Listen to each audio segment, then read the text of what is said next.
Hi, Savvy Sales community.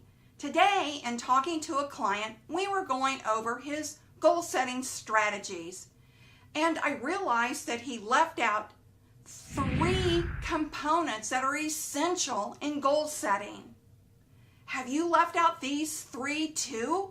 That's what this video is all about, so keep watching.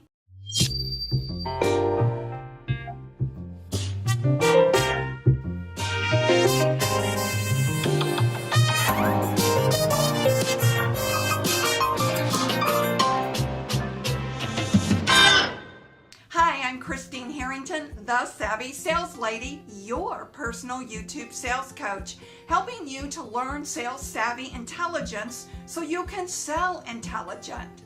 Have you left out these 3 too when you're doing your own goal setting? The first one is obstacles.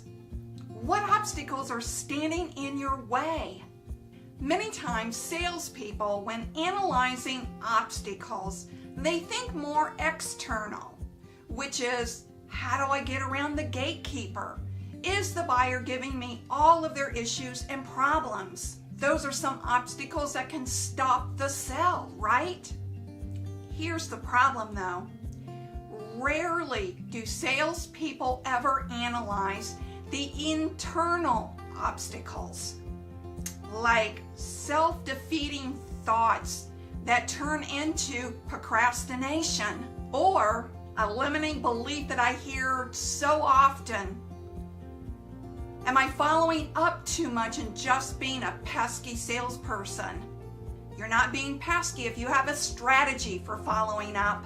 When setting goals, think about all the obstacles that can happen both externally and internally. Follow these Savvy Sales tips. Number 1, make a list of both external and internal obstacles. Number 2, describe the obstacles in detail. Number 3, come up with a plan to eliminate each obstacle. And for those unforeseen obstacles as you go through the year, and you'll have some, Zig Ziglar said this: when obstacles arise, you change your direction to reach your goal. You do not change your decision to get there. Now, the second part is self-improvement. What steps do you need to take in self-improvement in order to succeed? Be completely honest with yourself. Ask yourself these questions. How good am I about following up? How consistent am I? Do I have a concrete follow-up cadence? How well do I know the ins and outs of writing an email that's killer, that people want to read and respond to? When was the last time I studied sales from a different perspective and with a different thought leader? What was the last sales book that I read and when? Last. Do I read a minimum of 1 book a month? The short of it is this: sales is a journey, not a quick trip around the block. My tagline. The journey of self-improvement is never over. You'll never get there. You'll never arrive. And self-improvement is rarely listed as a strategy for goal setting. At workshops, I always ask this question: name the last sales book you've read and when. The norm is 1 out of 10 people sitting in my workshops has cracked open a book in the last, wait for it, 5 years. I am not kidding. Is that you? When was the last book you read? Take this part very seriously. Make a list of all the areas that you need to improve upon, both personally and professionally. Usually, when you improve personally, it automatically helps you professionally. It's the unintended consequence. And vice versa. Then, after you've made your list, commit to a strategy of self-improvement and do it on every item on that list. Mark it in order of importance. Your number one self-improvement you absolutely have to do in 2018. Try to get as many in as you can throughout the year. Let me suggest too that you keep a journal in 2018 and record your journey.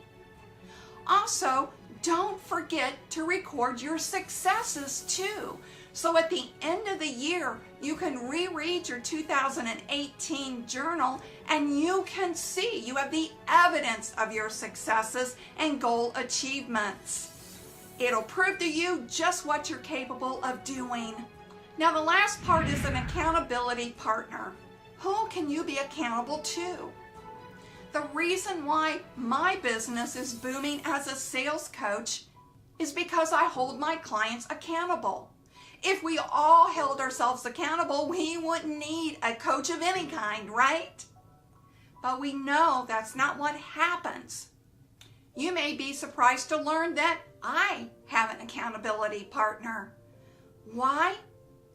Because research shows this. When people share their progress with others, it reinforces their commitment to their goals. It's a psychological lift that we all need. It's the reason why mastermind groups are so popular now. Masterminds were originally founded by Napoleon Hill. Now, caution here. Don't pick a yes person to be your accountability partner. Instead, pick someone who can tell you what you need to hear, not what you want to hear. If you need an accountability partner or help in areas of self-improvement for 2018, I want to invite you to click below and schedule a free 30-minute session with me. Why not do it now? Go ahead and click and reserve your free 30-minute session. Now, if you're willing to try these tips, would you give me a thumbs up on the video? And if you're not a part of the Savvy Sales community, go ahead and subscribe and hit that notification bell. We're a community for all salespeople. And remember this, sales is a journey. It's not a quick trip around the block. See you on the next video.